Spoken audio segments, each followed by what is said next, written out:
Hi VC, Dale, Gate 433 here.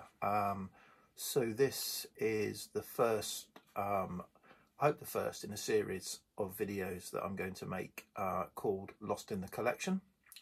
So yeah, this is something I've been thinking of doing for a while, so I've got different ways of trying to keep my listening fresh, so I don't play the same old stuff over and over again, or only play new finds and miss out on what is quite a large collection of records. So, and I've got various different tricks. I've got stuff like I record on my phone, sort of prominent anniversaries, and that prompts me to maybe go back and revisit an album.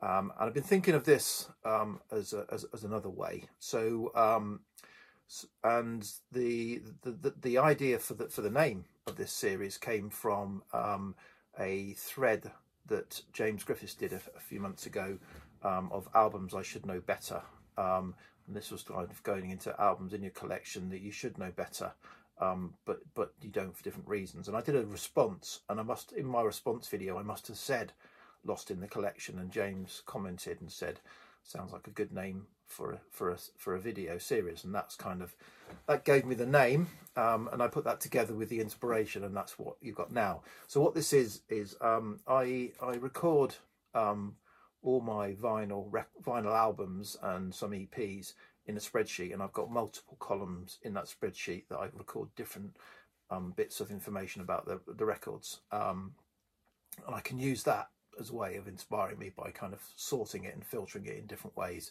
to find things to play. And a couple of columns I record each time I play an album. I increment it so I know how many times I've played a record, and I also include the date, the month and year that I last played a record.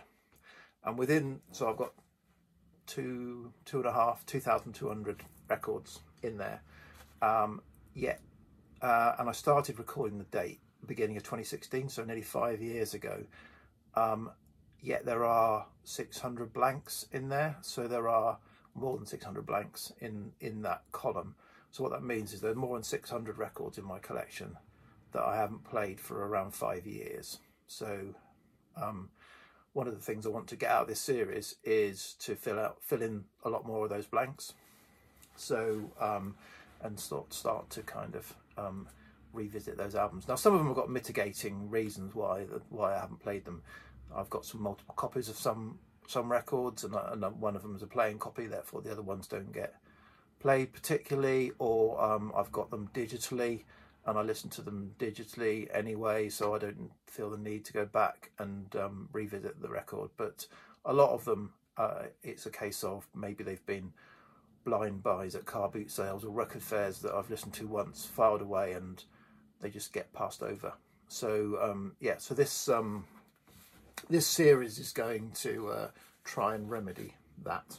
So that's 3 minutes of explanation. Now I better go on and show. So what I'm going to do is I'm going to do 3 at a time, and then sort of say something about the 3 records, how they compare to how I remembered them, if I remembered them at all, and then maybe say which one had the greatest impression. So that's what I'm going to try and do. So the first I've picked an album from the 60s, an album from the 70s, and an album from the 80s for this first video. So the album for the 60s is Leonard Cohen, Songs of Leonard Cohen.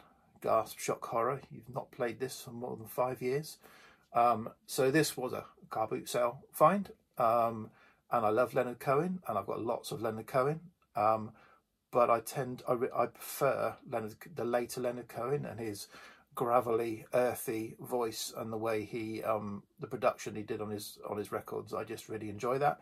So so I remembered this as a bit of a acoustic, whiny, folky guitar singer-songwriter album, which another kind of aspect of the way I listen to records, I tend to have an ear for the sound rather than the lyrics. Now obviously I know Leonard Cohen is a fantastic lyricist, a poet, and therefore it's about what he's saying, not how he's saying it. But the way I listen to music is what I pick up on. So I am going to try and remedy that. I'm going to try and concentrate more on the lyrics as I go forward. But despite that, that's the reason why this has probably been passed over and not revisited. However, on revisiting it, I found out that there is some production on this album. It's got some backing vocals and it's got some arrangement on some of the tracks. So it's more arranged than I actually remembered.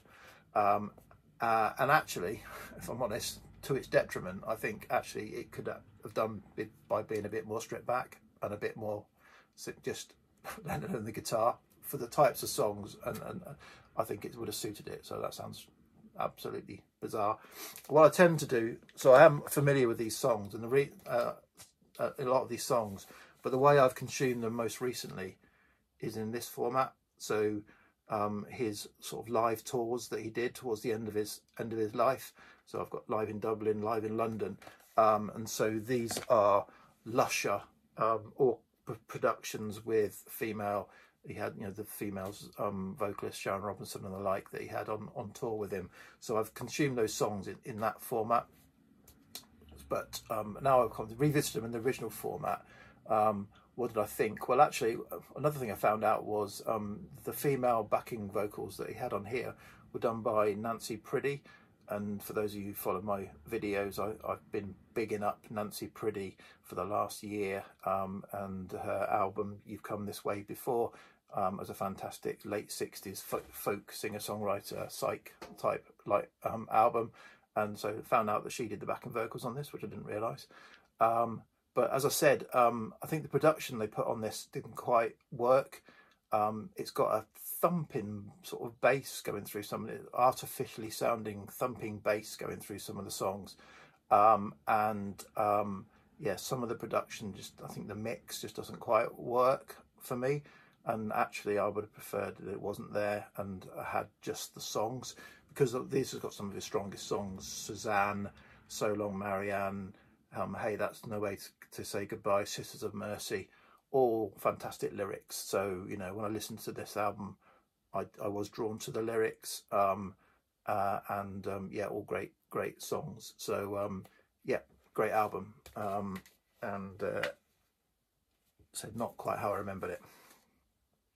70s next, from 73, Roxy Music, Stranded. So this came out in the same year as For Your Pleasure, and I tend to go for that album. It's one of my favourites by Roxy Music, so hence this has not been listened to. I think this is post Eno, so just after Eno had left, although the sound is kind of transition, I think.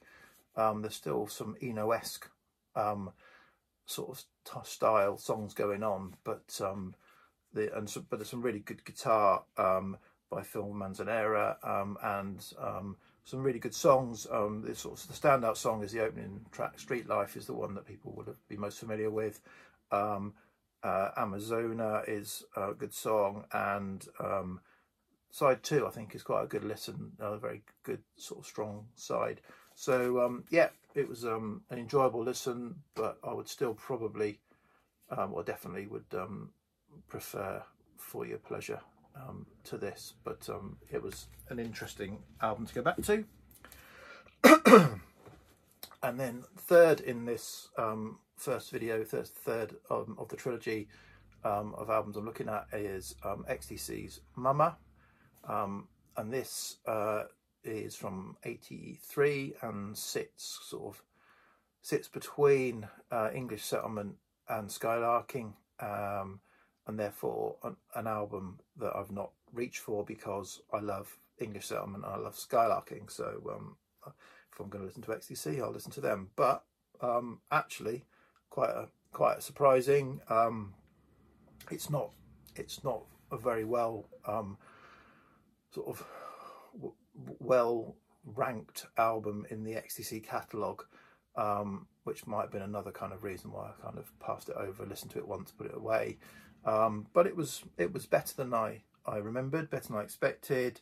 It's got a good mix of Andy songs and Colin songs on it, a mix of, say, sort of some lush, smooth, ballady Colin songs, and some sort of angular challenging, sort of challenging-ish in terms of their lyrical content.